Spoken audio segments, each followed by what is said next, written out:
আমার বন্ধুগণ, চারটা কাজ আমরা শিখে যাব।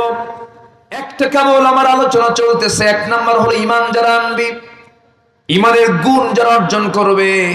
নাম্বার 2 হলো ওয়াল্লাযীনা আমানু ওয়া হাজারু ওয়া জাহাদু ফি সাবিলিল্লাহ ওয়াল্লাযীনা আওয়াউ ওয়া নাসারু উলাইকা হুমুল মুমিনুনা হাক্কান লাহুম মাগফিরাতুন ওয়া রিজকুন কারীম। জোরে বলুন আল্লাহু আকবার।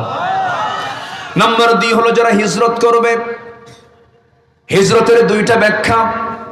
এই আয়াতের মূল ব্যাখ্যা যেটা, সেটা হলো ঈমান যারা এনেছে, যারা হিজরত করেছে। আমার নবীর জীবনে ঈমানও আছে, হিজরত আছে না নাই? নবীজি মক্কার মানুষ, নবীজি হিজরত করে চলে গেছেন কোথায়? আসতে বলবেন না কোথায়, বলেন মদিনায় চলে গেছেন। দেশ ছেড়েছেন, সাহাবে কেরাম দেশ ছেড়েছেন। কোন সাহাবী নবী যখন বলে ফেলেছেন মক্কায় থাকার কোনো পরিবেশ নাই, হাজার হাজার কোটি টাকার মালিক ওসমান জিন্নুরাইন রাদিয়াল্লাহু তাআলা আনহু, আব্দুর রহমান ইবনে আউফ ৭,০০০ কোটি টাকার মালিক, বড় বড় ব্যবসা ছিল। রাসূল যখন বললেন, ও সাহাবীরা, আমার আর মক্কায় থাকা হবে না, মদিনার দিকে আমি রওনা দিচ্ছি। হাজার হাজার কোটি টাকার মালিকরা সব ব্যবসা বাণিজ্য, বউ সন্তানগুলো ছেড়ে বলছে, হুজুর আপনি যে পথে আমরাও সে পথে। জোরে কান সুবহানাল্লাহ।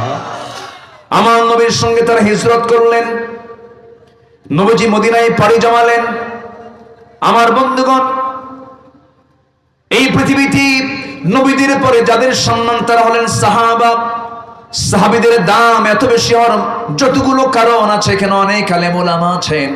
আমার ভাঙ্গাচোরা গবেষণা হলো এটাই, সাহাবীদের দাম সবচাইতে বেশি হওয়ার 1 নাম্বার কারণ যেটা, সেটা হলো সকল সাহাবীরা তার রাসূলকে, আমার রাসূলকে তার জীবনের চাইতে বেশি ভালোবেসেছেন। জোরে কান সুবহানাল্লাহ। আমরা ঈমানদার যারা এখানে বসে আছি, বুকে হাত রেখে যদি বলি, ও আব্দুল্লাহ আমিন, ও আসলামউদ্দিন, তুমি বলো তো, তোমার বুকে হাত রেখে বলো তো, সত্যি সত্যি তুমি তোমার জীবনের চাইতে রাসূলকে বেশি ভালোবাসতে পেরেছো নাকি? যদি আমার মনটা যদি বলে, যদি আমার বিবেকটা যদি বলে, আল্লাহর কসম আমি রাসূলকে আমার জীবনের চাইতে বেশি ভালোবাসতে পেরেছি, আল্লাহর কসম করে বলি ওই বান্দা জান্নাতি। জোরে কান সুবহানাল্লাহ। আমার বুকটা ফেটে যায়, আমার বুকটা ফেটে যায়। আমার দেশ গোটা পৃথিবীর ভিতরে সবচেয়ে দ্বিতীয় বৃহত্তম মুসলিম দেশ, যে দেশে 4.5 লক্ষ মসজিদ, যে দেশে 18 কোটি মুসলমান, যে দেশের মানুষ আজান শুনে ঘুম থেকে ওঠে, আজান শুনে ঘুমের দিকে চলে যায়, সেই দেশে বিগত বেশ কয়েক বছর যাবত কিছু ব্লক, কিছু বদমাইশ, কিছু নাস্তিক চক্র রাসূলকে রীতিমতো গালি দিয়ে যাচ্ছে, ঠিক কিনা? যদি আমার দেশে প্রকৃত অর্থে যদি রাসূল প্রেমিক লোক থাকতো, এমন কুলাঙ্গার সাহস পেত না বাংলার জমিনে কথা বলা, সাহস পেত না। সাইয়েদনা ওমর ফারুকের সামনে এক মুনাফিক এসে বলল, নবীর কাছে বিচার চাইলাম, নবীজি ইহুদির পক্ষে রায় দিছে। কার পক্ষে? আচ্ছা, বিচারের রায় কি ইহুদি আর মুসলমান দেখা যাবে না হক বাতিল দেখতে হবে? তো অতএব রাসূল ইহুদির পক্ষে রায় দিল। ওমর বিচার পছন্দ হয়নি, তুমি বিচার করো। রাসূল বলেন, ওমর ফারুক বলেন, তুমি রাসূলের বিচার পছন্দ হয়নি তোমার কাছে? না, আচ্ছা বসো, আমি বিচার করে দিচ্ছি। ভিতরে চলে গেলেন। ভিতরে যাওয়ার পর তিনি কি আনলেন? এখানে কি বিচারের আর কোনো দরকার আছে? রাসূলের বিচার যার পছন্দ হয় না, তার আর বিচার কি করবেন আপনি? রাসূলকে যে গালি দেয় তার আবার বিচার কিসের? ঠিক কিনা? সাইয়েদনা ওমর ফারুক কি করলেন? তরবারি শুধু বাইরে এনে কোনো সুযোগই দিলেন না, কথা বলতেও দিলেন না, গর্দান থেকে মস্তকটা সরাইয়া দিলেন। নবীর কানে সংবাদ গেল। আমার নবীজি শোনা মাত্রই বললেন, ওমর এটা কি করলো? এটা একটা মানুষকে সে খুন করে ফেললো। ওহী নাজিল হলো, হে রাসূল, ওমর যা করেছে সঠিক করেছে, কারণ ওমর জীবনের চাইতে আপনাকে বেশি ভালোবাসে। জোরে কান সুবহানাল্লাহ। আজকে আমার দেশে নেতাকে গালি দিলে বিচার হয়, রাসূলকে গালি দিলে বুদ্ধিজীবী হয়। আছে না নাই? রসুলকে বলা হয়েছে জেনাকার মোহাম্মদ, রসুলকে বলা হয়েছে নারী পিপাসু মোহাম্মদ। এতগুলো বউ কেন? আমার নবীজির এতগুলো বউ কেন? এটা নিয়ে যুক্তি করে যারা, উচিত ছিল তাদেরকে দুনিয়া থেকে বিদায় করে তাদের রক্ত মাংসকে কুত্তা বিলাই দিয়ে খাওয়ানো দরকার ছিল, ঠিক কিনা? সম্মানিত ভাইয়েরা, সাহাবে কেরাম রাসূলকে কি পরিমাণ ভালোবাসতেন। সব সাহাবী, আমার নবীজির সামনে একটা আয়াত নাজিল হলো, যে আয়াতটা ছিল আনন্দের আয়াত। সব সাহাবীরা আনন্দ উল্লাস করছেন, আল্লাহ আমাদের উপর রাজি হয়ে গেছেন, দিন পরিপূর্ণ হয়ে গেছে। কিন্তু একজন সাহাবী এই আয়াত নাজিলের সঙ্গে সঙ্গে হাউমাউ করে কাঁদতেছে। রাসূলকে তারা কি ভালোবেসেছেন। আল্লাহর সামনে, রাসূলের সামনে যখন আল্লাহর আয়াত নাজিল হলো, আল-ইয়াওমা আকমালতু লাকুম দীনাকুম ওয়া আতমামতু আলাইকুম নি'মাতি ওয়া রাদিতু লাকুমুল ইসলাম দীনা। আজকে আমি দিনকে পরিপূর্ণ করে দিলাম, তোমাদের উপরে রাজি হয়ে গেলাম। সাহাবীদের মধ্যে আনন্দের উল্লাস শুরু হয়ে গেছে, সব আত্মহারা হয়ে গেছে আনন্দে। বিদায় হজের ভাষণের সময় আয়াতটা নাজিল হয়, কোনো কোনো বর্ণনায় পাওয়া যায় সবাই হাসতেছে, আনন্দ করতেছেন, কিন্তু বয়োবৃদ্ধ জ্ঞানবৃদ্ধ সাইয়েদনা আবু বকর সিদ্দিক রাদিয়াল্লাহু আনহু সামনে নাই, নবীর সামনে তিনি নাই, আড়ালে গিয়ে হাওমাও করে কাঁদতেছেন। সাইয়েদনা আবু বকরের কান্নার আওয়াজ এক সাহাবীর কানে চলে গেছে। সেই সাহাবী গিয়ে বলছেন, ভাই আবু বকর, চোখে পানি কেন? রাসূল তো আয়াত, এমন একটা আয়াত দিলেন আমাদের সামনে, ওহী নাজিল হয়ে গেছে, আল্লাহ আমাদের প্রতি রাজি হয়ে গেছেন, সন্তুষ্ট হয়ে গেছেন, আপনি কাঁদেন কেন? সাইয়েদনা আবু বকর বলছেন, শোনো, ইসলাম তো পরিপূর্ণ হলো, আল্লাহ আমাদের উপর রাজি হয়ে গেলেন, ইসলাম যেহেতু পরিপূর্ণ হয়ে গেছে, আল্লাহ যেহেতু রাজি হয়ে গেছেন, কিন্তু তোমরা কি খেয়াল করেছো নাকি আমার প্রাণপ্রিয় রাসূল আর পৃথিবীতে বেশি দিন বাঁচবেন না। রাসূল দুনিয়া থেকে বিদায় নিয়ে নেবেন। নবীর প্রতি কি ভালোবাসা তাদের মধ্যে কাজ করেছে। আমার নবীজি তায়েফের ময়দানে গিয়ে 3 দিন 3 রাত না খাওয়া ছিলেন। আরেকটা প্রেক্ষাপটে নবীজির জীবনে এরকম একটা অনাহারের দিন সময়ে চলে এসেছিল, সেটা হলো নবীজি হিজরতের পর যখন তিনি মদিনায় যখন চলে আসলেন, আল্লাহ তাআলা বলছেন, ওয়াল্লাযীনা আমানু ওয়া হাজারু ওয়া জাহাদু ফি সাবিলিল্লাহ, 3টি কাজের বাস্তবায়ন করেছেন মুহাম্মদ সাল্লাল্লাহু আলাইহি ওয়াসাল্লাম। ঈমান এনেছেন, হিজরত করেছেন, জিহাদ করেছেন কার পথে? আল্লাহর পথে। বদর পাড়ি দিলেন, উহুদ পাড়ি দিলেন। খন্দকের সময়, ওই খন্দকের যুদ্ধের সময় সালমান আল ফারসি বললেন, ইয়া রাসূলুল্লাহ, আমি জীবনে বহু যুদ্ধ করেছি, আমার মনে হয় ইহুদিদের যে ষড়যন্ত্র, এই ষড়যন্ত্রকে মোকাবেলা করার জন্য, কুরাইশদেরকে গতিরোধ করার জন্য আমার মনে হয় একটা ক্যানেল করা দরকার, একটা খাল তৈরি করা দরকার, একটা পরীক্ষা খনন করা দরকার। নবীজি বললেন, ও সালমান রে, বদর যুদ্ধ কেবল শেষ হলো, উহুদ যুদ্ধ কেবল শেষ হলো, টাকা পয়সা সব শেষ হয়ে গেছে। যুদ্ধ বিধ্বস্ত দেশগুলোর অর্থনীতি ভালো থাকে না খারাপ থাকে? খারাপ হয়ে যায়। নবীজির খাদ্য রসদ নাই, অস্ত্র নাই, মজুদ নাই। সেই সময় রাসূল বললেন, ঠিক আছে সাহাবীরা যা আছে সব সামান্য আমরা নেমে পড়ি। 3 মাইল লম্বা নবীজি একটা বিশাল বড় খাল খনন করলেন, পরীক্ষা খনন করতে লাগলেন।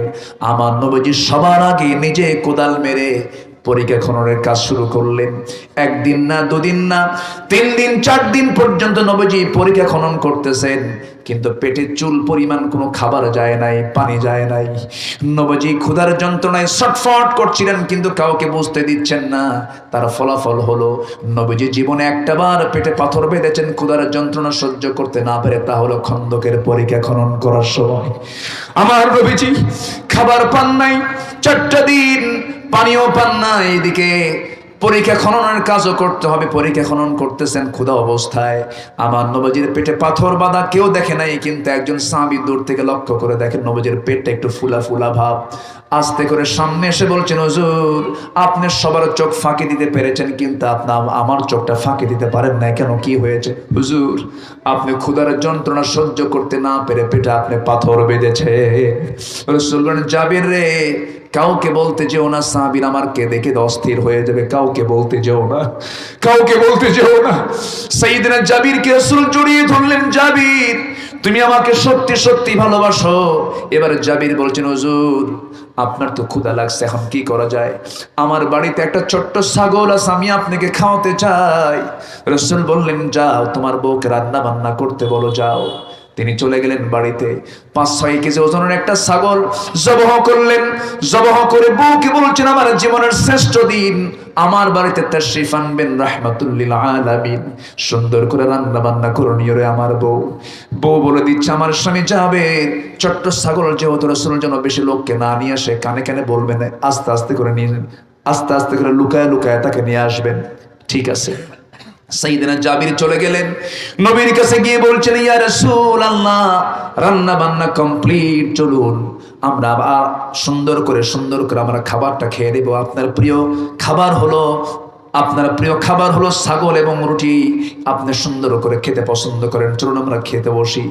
নবীজি বলছেন, জাবের রে, তোমার কি মনে হয় সব সাহাবীকে ক্ষুধা পেটে রেখে আমি নবীজি একা খেতে যাব? আল্লাহু আকবার, আরো জোরে কোন আল্লাহু আকবার। আমার নবীজি বলেন, জাবের রে, এমন চরিত্র তো আমার না। আমার চরিত্র হলো আমি সবাইকে আগে খাওয়াই, এরপরে আমি খাই। আমার চরিত্র তেমন নয় আমার সাহাবীরা না খাওয়া থাকবে আমি পেট পুরে খাবো, না না রে জাবির, আমি এমন অবস্থায় যেতে পারি না। এবার জাবির বলছেন, হুজুর আপনি সবাইকে বলতে গেলে কারো খাওয়া হবে না, আপনি কাউকে বলেন না, চলেন হুজুর আমি আর আপনি চলে যাই।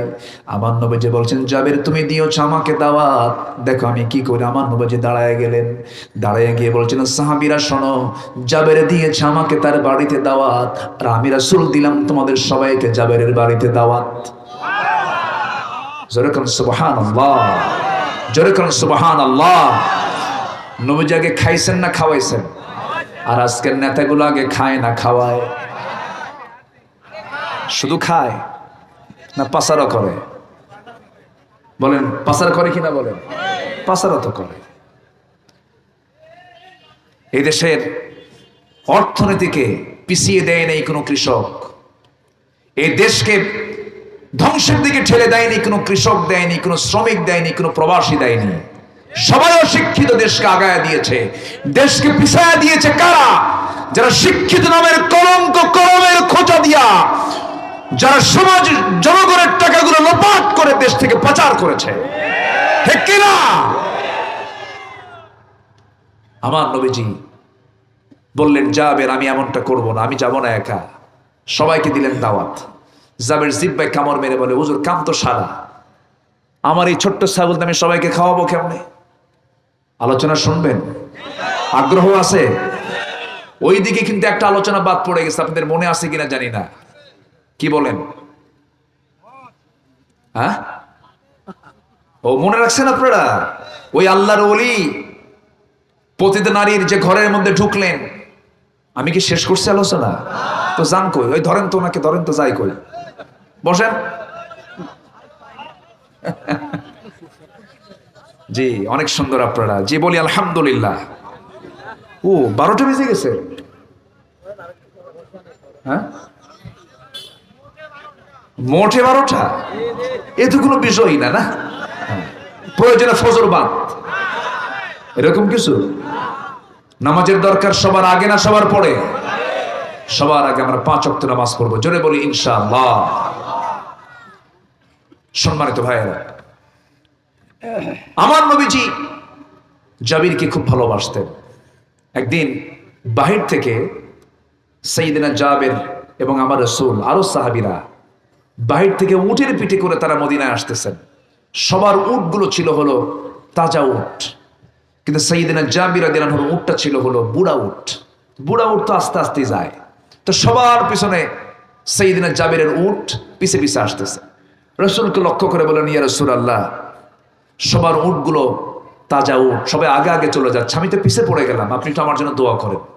আমার নবীজির হাতে ছিল একটা ছোট্ট লাঠি, মারছেন ঘুতা, ওই উটের গায়ে ঘুতা মারছেন। নবীজির হাতের বরকত আছে না নাই? এক ঘুতায় এই বুড়া উট সব উটকে হারায় ফেলে সবার আগে মদিনায় পৌঁছে গেছে জাবির। নবীজি বললেন, জাবির খুশি হয়েছে? হুজুর মহা খুশি। রাসূল বললেন, তুমি কি আমাকে উটটা বেচে দিবে আমার কাছে? তোমার উট এখন তাজা হয়ে গেছে, উট দিবা? আমি তোমাকে টাকা দিয়ে উটটা কিনে নেব। হুজুর নেন, আপনি যদি নেন আমার কি আর কোনো মানা আছে? নেন। আমার নবীজি টাকা দিলেন, উটটা হাতে নিয়ে, লাগাম হাতে নিয়ে বলেন, জাবের তুমি আমাকে না খুব ভালোবাসো, আমি তোমার কাছ থেকে উট আবার নেব, অসম্ভব, টাকাও দিলাম উটও দিলাম, যাও। জোরে বলি সুবহানাল্লাহ। বাপ মারা গেছে ঋণ করে, সাইয়েদনা জাবেরের বাবা ঋণ করে মারা গেছেন, ঋণদাতারা বাড়িতে এসে বসে আছে, আর জাবের নবীর বাড়িতে এসে বসে আছে, এসে বলতেছেন, হুজুর আমার বাড়িতে ঋণদাতারা বসে আছে, ভয়ে যেতে পারতেছি না, আপনি একটা ফায়সালা করেন, নচেত আমি বাড়িতে যাব না। জোরে বলি সুবহানাল্লাহ। নবীজি সবার পাশে দাঁড়িয়েছেন। আমার নবীজি বলেন, জাবের তাই? হ্যাঁ হুজুর, আমি আপনাকে খুব ভালোবাসি না, আপনি তো আমাকে খুব ভালোবাসেন। আমার নবীজি করলেন কি, বললেন, জাবের তোমার কি একটা খেজুর বাগান ছিল না? হ্যাঁ ছিল, কিন্তু খেজুর নাই, খেজুর বিক্রি করে তো দিতে পারতাম, খেজুর তো বাগানে নাই, গাছে নাই। রাসূল বলেন, জাবের আমাকে নিয়ে যাও, আমি তো রাহমাতুল লিল আলামিন, আমাকে নিয়ে চলো। নবীজি নিজে গেলেন বাগানের ভিতর দিয়ে, এক সাইড দিয়ে ঢুকলেন, আরেক সাইড দিয়ে বের হলেন, দেখা গেল প্রত্যেকটা খেজুরের গাছের ভিতরে এত পরিমাণ খেজুর ধরে আছে, সব খেজুর লাগলো না, অর্ধেক খেজুর বিক্রি করে সমস্ত ঋণ জাবেরের শোধ হয়ে গেছে। সেই বরকতের নবী, যে নবী ইনশাক্কাল কামার, নখির ইশারায় আকাশের চাঁদ দ্বিখণ্ডন করেছেন, সেই নবীজি জাবেরের বাড়িতে চলে গেলেন। 600 সাহাবী নিয়ে, কয়শো বলেন? 600 সাহাবী নিয়ে রাসূল যখন ঢুকলেন, সাইয়েদনা জাবের বাড়ির মধ্যে ঢুকে বউকে বলছেন, বউ আমার শোনো, কাম তো সারা কি, 600 সাহাবী 6 কেজি ছাগল কি করব? জাবেরের বউ বলছে, আমার স্বামী গো, আপনি চিন্তা করেন কেন, মেহমান আসবে, মেহমানের রিজিক নিয়ে আমাদের কোনো টেনশন নাই। জোরখান সুবহানাল্লাহ। এই বিশ্বাস যদি প্রত্যেক বান্দার থাকে, আল্লাহ তাআলা প্রত্যেক বান্দাকে পাখির মতো রিজিক দিবে। আচ্ছা বাবুই পাখির কি কোনো খাদ্য গুদাম আছে? বলেন তো, পৃথিবীতে কোনো প্রাণীর কি খাদ্য গুদাম আছে? খাদ্য গুদাম কার আছে? হ্যাঁ, মানুষের। তো মানুষের খাদ্য গুদাম থাকার পরও সবচেয়ে খাদ্যের সংকট কাদের বেশি? মানুষের। কোন প্রাণীর খাদ্য গুদাম আছে? জলভাগের ভিতরে একটা বড় প্রাণী আছে, তিমি মাছ। তিমি মাছের হার্ডের ওজন, হার্ডের ওজন হলো 600 কেজি। কয় কেজি? 600 কেজির হার্ডের ওজন। প্রতি মিনিটে হৃদস্পন্দন হয়, হার্ট বিট হয় প্রতি মিনিটে 8 থেকে 10 বার, যা ওই হার্ট বিটের যে আওয়াজ, এই আওয়াজটা 3 মাইল দূর থেকে শোনা যায়। প্রতিদিন নীল তিমি তার বাচ্চাকে খাওয়ায় 50 থেকে 60 মণ দুধ। কেউ তো সুবহানাল্লাহ বললেন না। কে খাওয়ান? আসতে বলবেন না, কে খাওয়ান? আচ্ছা, বাবুই পাখির লাইফ স্টাইল উন্নত না আমাদের লাইফ স্টাইল উন্নত? বলেন তো। আমার কাছে মনে হয় বাবুই পাখির। আচ্ছা, আমরা ধরেন এখন ঢাকা যাব, বিমান পথে যেতে হলে আমাকে কি করতে হবে? Go to airport. যশোরে যে ইমিগ্রেশন ক্রস করতে হবে, দুনিয়ার এইগুলো লাগাও, ওগুলো লাগাও, দুনিয়ার সিল সাপ্পর লাগাতে লাগাতে বহু সময়, কত প্ল্যান করতে হয়। আমাদের স্থলভাগেও চড়তে হয়, জলভাগে, তারপরে নৌকায় চড়তে হয়, গাড়িতে চড়তে হয়, এরপর হয়তো মাঝে মাঝে বিমানে চড়ি। কিন্তু বাবুই পাখি 24 ঘন্টায় ওর সফর কি স্থলভাগে, পানিতে, না বাইয়ারে চলে? কুশে বলেন, ও কি বাতাসে চলে না স্থলভাগে চলে? বাতাসে চলে। ছোট্ট বাবুই পাখি, তার সুন্দর বাসা, সিডর, আইলা, ফণি, নার্গিস, হারিকেন, বুলবুল, কত ঝড় আসলো, আমফান, সব ঝড়ে আমার আপনার বাড়ি শেষ। তাল গাছও ঠিক আছে, বাবুই পাখির বাসাও ঠিক আছে।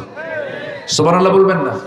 আর সে বাসাগুলো কি কত ডিজাইন করা বাসা। পৃথিবীর সমস্ত আর্কিটেকচারকে আপনি এক জায়গায় করেন, সিভিল ইঞ্জিনিয়ারকে এক জায়গায় করেন, একটা বাবুই পাখির বাসা বানাতে পারবে না। সুবহানাল্লাহ বলবেন না? কি তার মানে এত সুন্দর, তার নিপুণ কারুকার্য, এত সুন্দর তার সৃষ্টি, এত সুন্দর তার নিপুণতা, যাকে নকল করার কোনো ক্ষমতা পৃথিবীর মানুষেরও নাই। আল্লাহু আকবার বলো।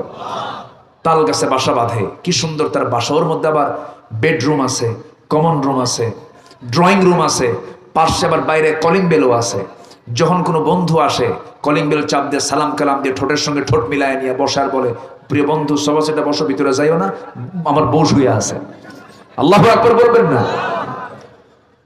এই বাবুই পাখি যখন সকাল হয়ে যায়, ঘর থেকে যখন বের হয়, তার কি কোনো ইমিগ্রেশন ক্রস করা লাগে?